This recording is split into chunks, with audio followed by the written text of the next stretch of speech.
Hi ವಿದ್ಯಾರ್ಥಿಗಳೇ, ಎಲ್ಲರೂ ಕೂಡ ನನ್ನ ಚಾನಲ್ಗೆ ಸ್ವಾಗತ ಹೇಳ್ತಾ ಪ್ರಥಮ PUC ಇದು ಅರ್ಥಶಾಸ್ತ್ರ ಎಂಬ ಒಂದು ವಿಷಯದಿಂದ ಮೋಸ್ಟ್ ಇಂಪಾರ್ಟೆಂಟ್ ನಿಮ್ಮ ಒಂದು ವಾರ್ಷಿಕ ಪರೀಕ್ಷೆಗೆ ಫೆಬ್ರವರಿ 11ರಿಂದ ಪ್ರಾರಂಭವಾಗುತ್ತೆ. ಹಾಗಾಗಿ ಆ ಒಂದು ಪರೀಕ್ಷೆಗೆ ಮೋಸ್ಟ್ ಇಂಪಾರ್ಟೆಂಟ್ ಪ್ರಶ್ನೆಗಳು ಬರುವಂತಹ ಪ್ರಶ್ನೆಗಳನ್ನು ಈ ಒಂದು ವಿಡಿಯೋದಲ್ಲಿ ಕೊಡ್ತಾ ಇದ್ದೇನೆ. ಜೊತೆಗೆ ನಿಮ್ಮ ಆನ್ಸರ್ ಹೇಗಿರಬೇಕು ಅನ್ನೋದು ಕೂಡ ಗೊತ್ತಾಗುತ್ತೆ. ಬನ್ನಿ, ಹಾಗಾದರೆ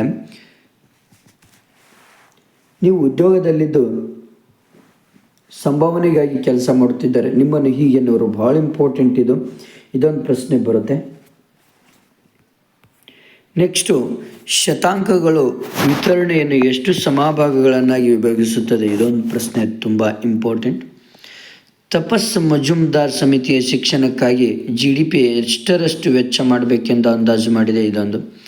ಬಹುತೇಕ ಕೃಷಿ ಕಾರ್ಮಿಕರು ಏನಾಗಿರ್ತಾರೆ? ಇದೊಂದು ಪ್ರಶ್ನೆ. ಆವರಣದಲ್ಲಿರುವ ಸರಿಯಾದ ಉತ್ತರವನ್ನು ಆರಿಸಿ ಖಾಲಿ ಬಿಟ್ಟ ಸ್ಥಳವನ್ನು ಭರ್ತಿ ಮಾಡಿ. ನೋಡಿ, ಅಸತತ ದತ್ತಾಂಶಗಳ ಆವೃತ್ತಿ ವಿತರಣೆಯನ್ನು ಡ್ಯಾಶ್ ಎಂದು ಕರೀತಾರೆ. ಸಮೀಕ್ಷೆಯು ಡ್ಯಾಶ್ ಸಂಗ್ರಹಣೆಯ ವಿಧಾನವನ್ನು ನಿರ್ಧರಿಸಲು ಸಹಾಯಕವಾಗಿರುತ್ತೆ. ಡ್ಯಾಶ್ ಭಾರತದ ಜನಸಂಖ್ಯೆ ಸ್ಥಿತ್ಯಂತರದ 2ನೇ ಹಂತ ಪ್ರಾರಂಭದ ವರ್ಷ ಯಾವುದು? ಉಷ್ಣ ವಿದ್ಯುತ್ ಸ್ಥಾವರಗಳು ಡ್ಯಾಶ್ ಅನ್ನು ದೊಡ್ಡ ಪ್ರಮಾಣದಲ್ಲಿ ಬಿಡುಗಡೆ ಮಾಡ್ತವೆ. ಮಹಾಮುಂಜಿಗಿತ ಅಭಿಯಾನದ ಪರಿಚಯಿಸಿದ ವರ್ಷ. ಇವು ಎಲ್ಲವೂ ಕೂಡ ತುಂಬ ಇಂಪಾರ್ಟೆಂಟ್ ಪ್ರಶ್ನೆಗಳು. ನೆಕ್ಸ್ಟು, ಹೊಂದಿಸಿ ಬರೆಯಿರಿ ವೈಯಕ್ತಿಕ ಸಂದರ್ಶನ ಒಂದು ಬರುತ್ತೆ. ಇದೊಂದು ಓದ್ಕೊಳ್ಳಿ. Q1 Q2 F25 F50 ಇದೊಂದು ಬರುತ್ತೆ. AFI ಡ್ಯೂಶ್ಚೆ ಬ್ಯಾಂಕು ಸುವರ್ಣ ಕ್ರಾಂತಿ ಇವೆಲ್ಲವೂ ಕೂಡ ಭಾಳ ಮೋಸ್ಟ್ ಇಂಪಾರ್ಟೆಂಟ್, ಇವುಗಳನ್ನು ಓದ್ಕೊಳ್ಳಿ. ನೆಕ್ಸ್ಟು, 5 ಅಂಕದ ಪ್ರಶ್ನೆಗಳಲ್ಲಿ ರಾಷ್ಟ್ರೀಯ ವರಮಾನವನ್ನು ಕೂಲಿ, ಲಾಭ, ಗೇಣಿ ಮತ್ತು ಬಡ್ಡಿಗಳೆಂದು ಭಾಗ ಮಾಡುವುದನ್ನು ಏನೆಂದು ಕರೆಯುತ್ತಾರೆ? ನೆಕ್ಸ್ಟ್, ಈ ಕೆಳಗಿನ ದತ್ತಾಂಶಗಳಿಗೆ ಬಹುಲಕವನ್ನು ಕಂಡುಹಿಡಿಯಿರಿ. ಇದೊಂದು ಪ್ರಶ್ನೆ ಬರುತ್ತೆ. ವಸಾಹತುಶಾಹಿ ಸರ್ಕಾರ ಕಾಲುವೆ ಸಾರಿಗೆಯನ್ನು ಏಕೆ ರದ್ದುಪಡಿಸಿತು? IBRDಯನ್ನು ವಿಸ್ತರಿಸಿರಿ. ಶಿಶು ಮರಣ ದರದ ಅರ್ಥವನ್ನು ನೀಡಿ. ಇದು ಭಾಳ ಇಂಪಾರ್ಟೆಂಟ್ ಪ್ರಶ್ನೆಗಳು. ನೆಕ್ಸ್ಟು 3 ಎಷ್ಟಪ್ಪ ಅಂದರೆ 4 ಅಂಕದ 4 ವಾಕ್ಯಗಳಲ್ಲಿ, ಅಂದರೆ 3 ಪ್ರಶ್ನೆಗಳಿಗೆ, ಯಾವುದಾದ್ರೂ 3 ಪ್ರಶ್ನೆಗಳಿಗೆ 4 ವಾಕ್ಯಗಳಲ್ಲಿ 2 ಅಂಕದ್ದು. ಇದು 1 ಅಂಕದ್ದು 5 × 5 5 ಅಂಕದ್ದಲ್ಲ, 1 ಅಂಕದ ಪ್ರಶ್ನೆಗಳು. ಇದು 2 ಅಂಕದ ಪ್ರಶ್ನೆಗಳು. ನೋಡೋಣ ಬನ್ನಿ. ದತ್ತಾಂಶಗಳ ವರ್ಗೀಕರಣದ ವಿಧಗಳನ್ನು ಹೆಸರಿಸಿ.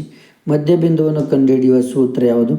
R ನ ಬೆಲೆ 1 -1 ಮತ್ತು 0 ಆದಾಗ ಅದರ ಅರ್ಥವನ್ನು ತಿಳಿಸಿ. ಇದೊಂದು ಪ್ರಶ್ನೆ. ಸಗಟು ಬೆಲೆ ಸೂಚ್ಯಂಕ ಎಂದರೇನು? ಅದರ ನ್ಯೂನತೆಗಳನ್ನು ಬರೆಯಿರಿ. ಯೋಜನೆಯನ್ನು ಅಭಿವೃದ್ಧಿಪಡಿಸುವಲ್ಲಿ ಯಾವುದಾದ್ರೂ 4 ಹಂತಗಳನ್ನು ಬರೆಯಿರಿ. Okay, important. ನೆಕ್ಸ್ಟು, ಕೈಗಾರಿಕಾ ವಲಯವನ್ನು ಸುಧಾರಿಸಲು ಸರ್ಕಾರವು ಏಕೆ ಮಹತ್ವದ ಪಾತ್ರ ವಹಿಸುತ್ತದೆ? ಉದಾರೀಕರಣದ 4 ಉದ್ದೇಶಗಳನ್ನು ತಿಳಿಸಿ. ಹೊರಗುತ್ತಿಗೆ ಸೇವೆಗಳ್ಯಾವು? ಆರೋಗ್ಯ ವೆಚ್ಚಗಳ ವಿವಿಧ ರೂಪಗಳ್ಯಾವು? ಗ್ರಾಮೀಣ ಸಾಲದ ಸಾಂಸ್ಥಿಕ ಮೂಲಗಳನ್ನು ಹೆಸರಿಸಿ. ಸಾವಯವ ಬೇಸಾಯದ 2 ಲಾಭಗಳನ್ನು ತಿಳಿಸಿ. ಇವೆಲ್ಲವೂ ಕೂಡ ಮೋಸ್ಟ್ ಇಂಪಾರ್ಟೆಂಟ್ ಪ್ರಶ್ನೆಗಳು. ನೆಕ್ಸ್ಟು, ಸಂಖ್ಯಾಶಾಸ್ತ್ರದ ಅರ್ಥಶಾಸ್ತ್ರದ ಅಧ್ಯಯನಕ್ಕೆ ಹೇಗೆ ನೆರವಾಗಿದೆ ಎಂಬುದನ್ನು ಸಂಕ್ಷಿಪ್ತವಾಗಿ ವಿವರಿಸಿ. ಒಂದು ಕೋಷ್ಟಕದ ನಮೂನೆಯನ್ನು ಬರೆದು ಅದರ ಭಾಗಗಳನ್ನು ಗುರುತಿಸಿ. ಚದುರಿಕೆಯ ಚಿತ್ರ ಬಿಡಿಸಿರಿ ಮತ್ತು ಸಹಸಂಬಂಧವನ್ನೇ ನಿರ್ಣಯಿಸಿ. ಭಾಳ ಇಂಪಾರ್ಟೆಂಟ್ ಇವು ಕೂಡ. ನೆಕ್ಸ್ಟು, ಈ ಕೆಳಗಿನ ದತ್ತಾಂಶಗಳಿಗೆ ಲಾಸ್ಪಿ ಅವರ ವಿಧಾನದ ಮೂಲಕ ಸೂಚ್ಯಾಂಕವನ್ನು ಕಂಡುಹಿಡಿಯಿರಿ. ಇದು ಕೂಡ ಭಾಳ ಇಂಪಾರ್ಟೆಂಟ್ ಪ್ರಶ್ನೆ. ಓಕೆನಾ? ನೆಕ್ಸ್ಟು 4 ಅಂಕದ ಪ್ರಶ್ನೆಗಳು. ಸ್ವಾತಂತ್ರ್ಯ ಪೂರ್ವ ಭಾರತದ ವಿದೇಶಿ ವ್ಯಾಪಾರ ಪ್ರಮಾಣ ಮತ್ತು ದಿಕ್ಕನ್ನು ಸೂಚಿಸಿ. ಪಂಚವಾರ್ಷಿಕ ಯೋಜನೆಗಳ ಗುರಿಗಳನ್ನು ವಿವರಿಸಿರಿ. ಒಬ್ಬ ವ್ಯಕ್ತಿಗೆ ವೃತ್ತಿನಿರತ ತರಬೇತಿಯ ಅಗತ್ಯತೆಯನ್ನು ಕುರಿತು ಬರೆಯಿರಿ.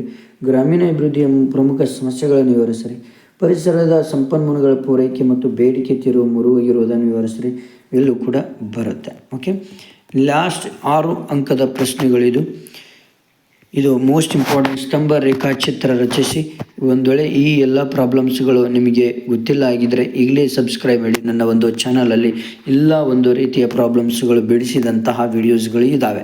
ನೆಕ್ಸ್ಟ್ ಲಾಸ್ಟ್ 1, ಈ ಕೆಳಕಂಡ ದತ್ತಾಂಶಗಳಿಗೆ ನೇರ ವಿಧಾನ, ಊಹಾತ್ಮಕ ವಿಧಾನ, ಹಂತ ವಿಚಲನ ವಿಧಾನಗಳ ಮೂಲಕ ಅಂಕಗಣಿತ ಸರಾಸರಿಯನ್ನು ಕಂಡುಹಿಡಿಯಿರಿ ಇದೆ. ಓಕೆ, ಇದನ್ನು ಕೂಡ ನೀವು ಸರಿಯಾಗಿ ತಿಳ್ಕೊಳ್ಬೇಕಾಗತ್ತೆ. ಲಾಸ್ಟ್ ಯಾವುದು ಅಂದರೆ ಇಲ್ಲಿ ಕೃಷಿ ಕ್ಷೇತ್ರದ ಮೇಲೆ ಸುಧಾರಣೆಗಳ ಪರಿಣಾಮಗಳನ್ನು ವಿವರಿಸಿರಿ.